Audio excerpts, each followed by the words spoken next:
نبی پاک صلی اللہ علیہ وآلہ وسلم نے ارشاد فرمایا الصلاۃ عماد الدین، فرمایا نماز دین کا ستون ہے۔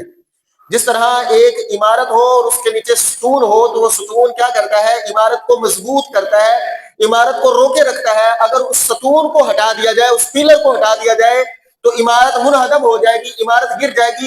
اسی طرح اگر نماز کو ہٹا دیا جائے تو ایمان کمزور ہو جاتا ہے۔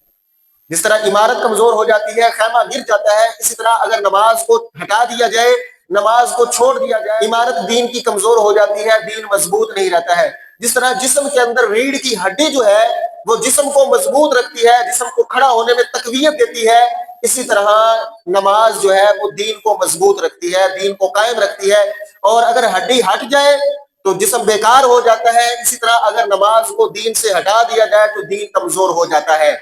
جس طرح گاڑی کا انجن جو ہے اگر وہ صحیح کام کر رہا ہو تو گاڑی کامیاب نظر آتی ہے، گاڑی چلتی ہے، گاڑی مضبوط رہتی ہے۔ اگر انجن کام کرنا چھوڑ دے تو گاڑی کام کرنا چھوڑ دیتی ہے۔ اسی طرح اگر دین میں سے نماز کو چھوڑ دیا جائے تو اسلام کی بنیاد کمزور ہو جاتی ہے۔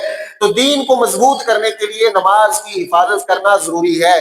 نبی پاک صلی اللہ علیہ وآلہ وسلم نے ارشاد فرمایا آدمی اور کفر کے درمیان فرق کرنے والی نماز ہے۔